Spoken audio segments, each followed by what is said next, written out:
Olá, meus queridos alunos do sétimo ano.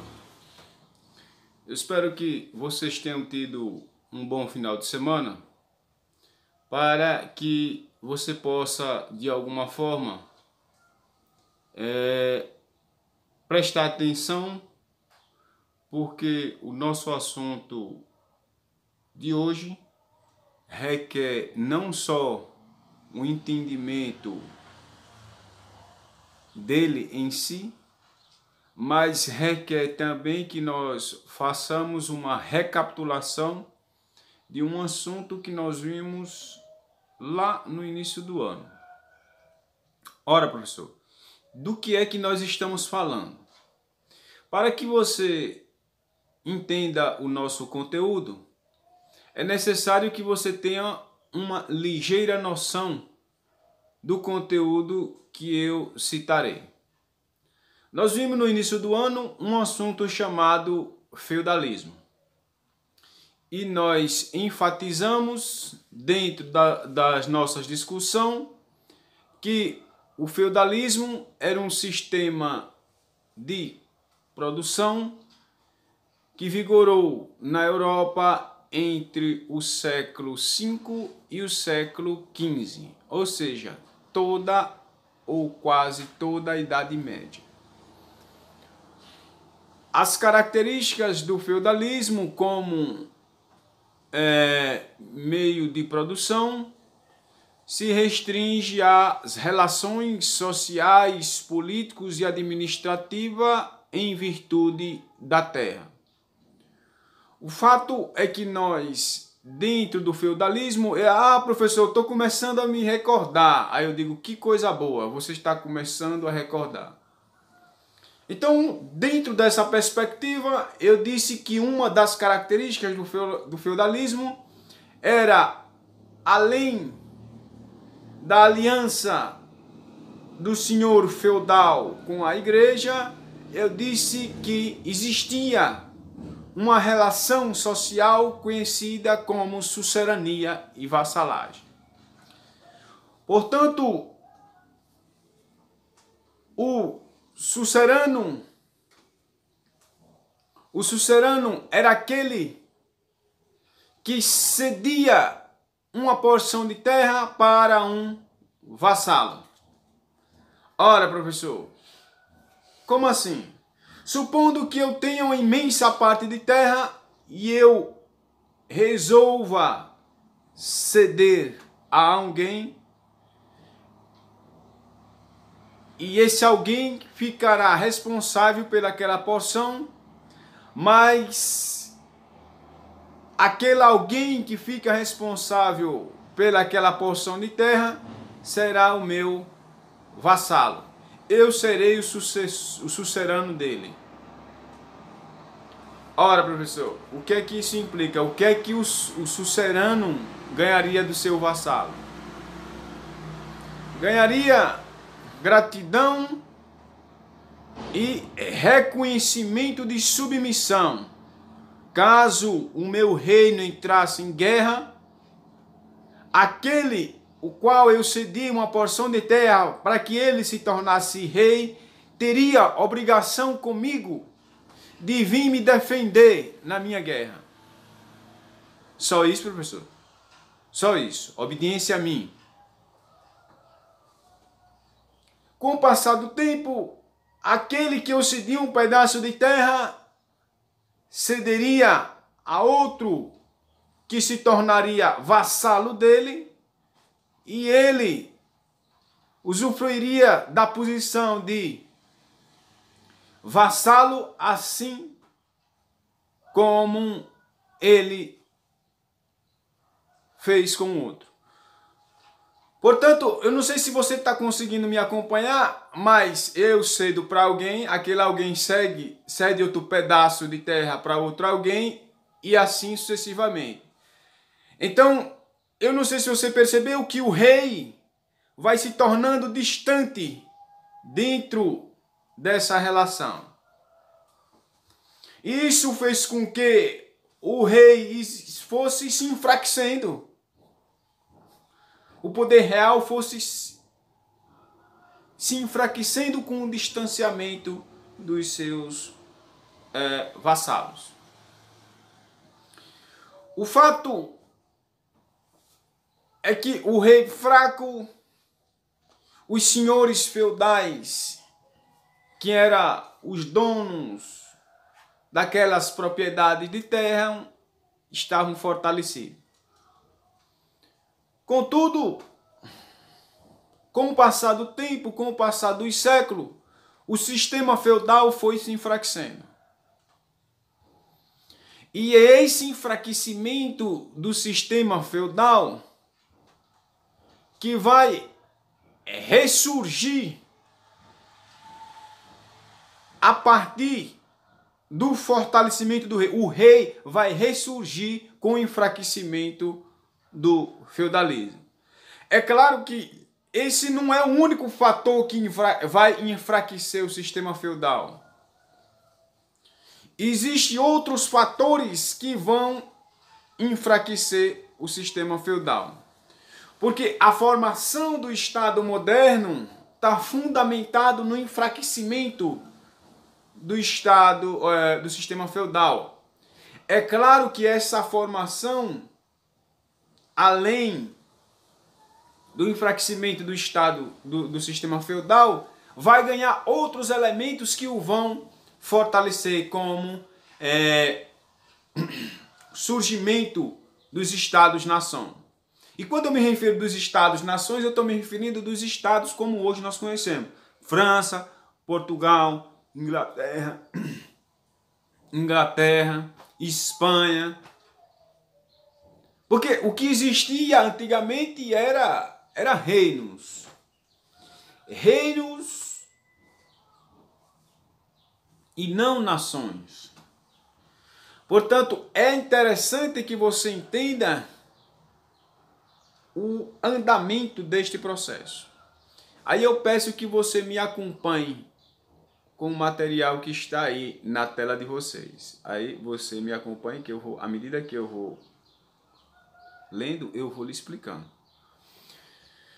Na Europa feudal, os nobres tinham autonomia para governar seus feudos, sem a interferência direta dos reis. Com o aumento da atividade comercial e a necessidade de se manter grandes exércitos, as relações se modificaram e os senhores feudais, os sérvios e os burgueses, todos se transformaram em súditos de um rei. O rei vai surgir como a solução para solucionar esses problemas criados mediante as relações feudais. E nós iremos analisar, a partir do que está presente na tela, algum dessas questões. E você veja, imagine uma Europa feudal, onde o que predomina são os feudos. E você me pergunta, professor, o que são feudos? Eu traduzindo para uma linguagem na atualidade, eu diria, eram condomínios dentro do território europeu, sob gestão de um senhor feudal. Fazendo analogia, mais ou menos era isso. Moeda, pesos e medidas. No feudalismo, as transações comerciais eram dificultadas por causa de várias moedas que circulavam pelas feiras e mercados, e porque cada negociante adotava uma convenção diferente para pesos e medida. Vejam só, pessoal, olha o problema. Existia vários feudos, várias feiras. Assim, cada comerciante, cada senhor feudal adotava uma moeda diferente. Então, como é que a burguesia, a classe social emergente nessa época, como é que ela vai negociar se não existe uma estabilidade monetária para os feudos? Então, para a burguesia é um problema isso. Como é que vamos ganhar dinheiro? Como é que vamos conciliar essas questões se não existe a unificação monetária? Isso é ruim, professor? Claro, evidentemente que é ruim. Imagine só, se em uma mesma localidade circulam 4 moedas. É problema. Muito burocrático. Então, qual é a saída? A saída é você, a burguesia, ir lá no rei. Você diz, que rei, professor?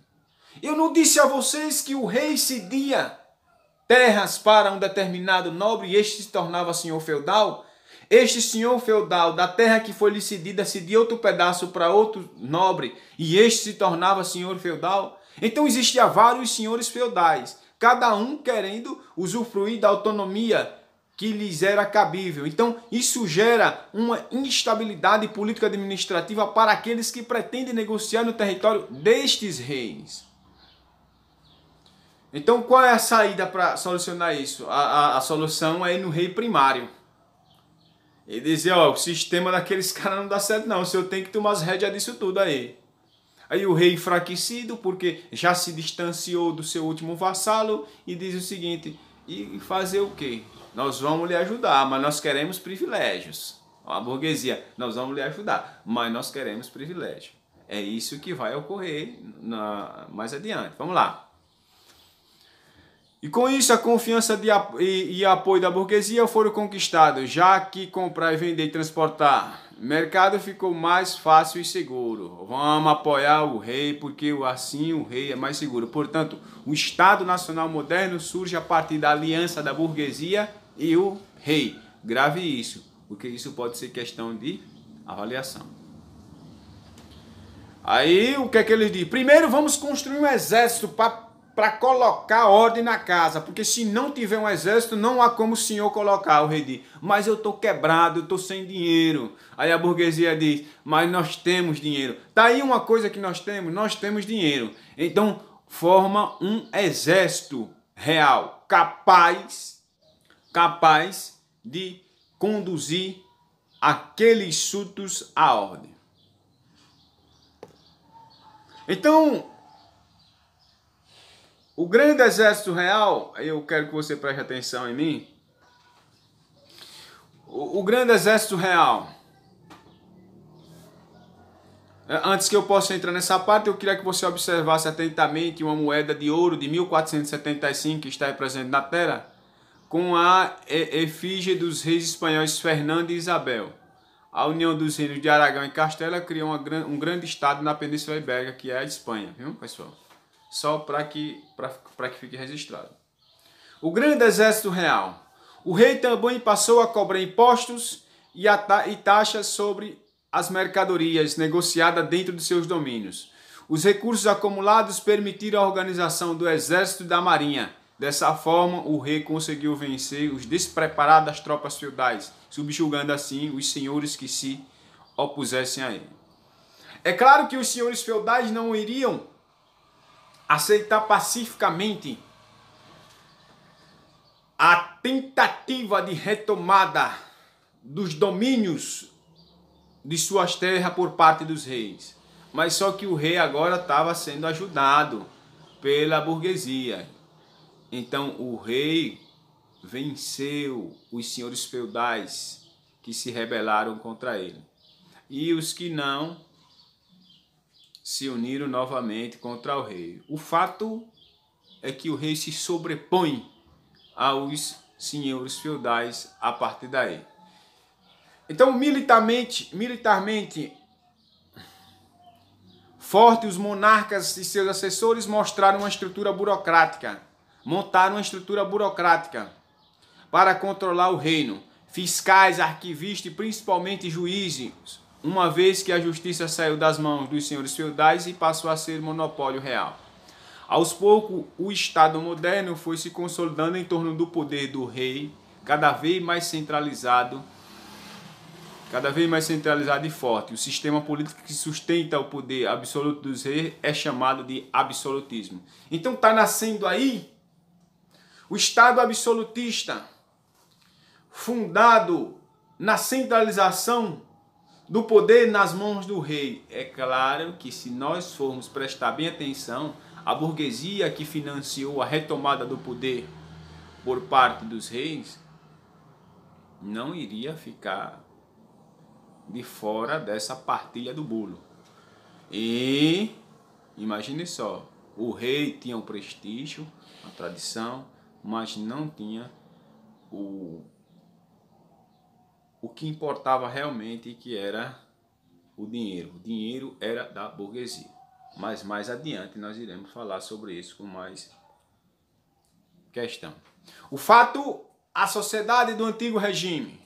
Antigo por quê? Porque nós que estamos em um regime diferente tendemos a caracterizar o que passou de antigo. Portanto, como se caracterizava a sociedade do antigo regime? O fortalecimento do poder dos reis modificou a forma de organização social dos novos estados europeus. O caráter estamental dessas sociedades já não era tão rígido, e a partir de então o clero, a nobreza e o povo passaram a obedecer ao rei. Ora, você se lembre que quando nós falamos de sociedade do antigo regime, nós temos que imaginar que anterior a isso, a sociedade era dividida por estamento, e aí está a definição de estamento na sua tela. A posição, numa sociedade de estamento, a posição social das pessoas é determinada pelo nascimento. Isso vale também para os direitos e deveres de cada um. Na Idade Média, a sociedade era estamental, portanto, os filhos nobres continuavam a ser nobres, os filhos dos camponeses eram sempre camponeses. No final da época medieval, essa regra já não era tão rígida. Um camponês podia se dedicar ao comércio, enriquecer e se tornar um burguês. O burguês que caísse nas graças de um nobre ou do rei poderia receber um título de nobreza e gozar dos privilégios que essa condição lhe daria. Ou seja, há uma flexibilização com relação à posição social. O que é que definia isso? O dinheiro. Eu não sei se você está começando a perceber, mas é nesse período que o capitalismo está nascendo. É nesse período que o capitalismo está nascendo. Ou seja, a influência do dinheiro está flexibilizando o que até então era rígido no antigo regime. Por isso é que nós dizemos que lá, com relação às classes sociais, não eram rígidos. Os nobres e o clero. A nobreza de origem feudal. A nobreza de origem feudal manteve os seus privilégios no Estado absolutista. Professor, o que é o Estado absolutista? É o Estado em que o rei é o soberano e o poder é centralizado nas mãos deles, com o direito à posse e à exploração econômica de terras, fonte de riqueza. Conservou igualmente sua posição social, contudo perdeu o poder político e o militar. Aqueles que não se submetiam às decisões reais sofriam punições que incluíam até pena de morte. O Estado absolutista pretendia enfraquecer a influência da Igreja Católica sobre os súditos, mas encontrou a resistência papal. Na Inglaterra, o rompimento entre o Papa e o rei foi inevitável. Em outros países como Portugal, Espanha e França, clero e Estado se aliaram para dividir o controle do rei. Então, dentro dessa perspectiva, quando ele enfatiza a questão da Inglaterra, nós estamos vendo o nascimento do anglicanismo, que nós vimos lá na reforma, no assunto anterior, a reforma protestante, onde Henrique VIII rompe com o papado e faz com que, através do ato de supremacia, nasça uma nova religião. Então, ademais, nos outros estados houve a fusão do rei com a igreja. E o povo, professor? O povo no Estado absolutista era composto de grupos muito diferentes. Haviam burgueses ricos que dominavam o grande comércio e as manufaturas. Os artesãos e pequenos comerciantes reunidos em corporações de ofícios possuíam alguns bens e certa estabilidade econômica. Os camponeses cultivavam as terras da nobreza e viviam com dificuldade. Alguns migravam para as cidades, onde formavam grupos mais pobres, trabalhadores empregados em tarefas temporárias e mal remunerados. Mas continuava sendo uma sociedade de privilégios, professor? É óbvio que sim. Porque quem dava a cartada aí, no caso, era o dinheiro. Veja só. Uma sociedade de privilégios. A nobreza e o clero, mesmo sem poder político e militar, mantinham muitos privilégios sociais e econômicos, com o direito de ocupar altos cargos do governo e a isenção de impostos. Já os plebeus, ricos ou pobres, não possuíam privilégios e eram obrigados a sustentar o Estado com o trabalho e o pagamento de impostos. Ora, meus queridos alunos, nós estamos falando do nascimento do Estado moderno. Só que não se restringe somente à crise do feudalismo. Na próxima aula, nós iremos tratar de outros elementos que compõem essa formação do Estado moderno. Por hoje é só. Eu espero que você tenha gostado. Deixe seu like e até a próxima aula. Tchau, tchau.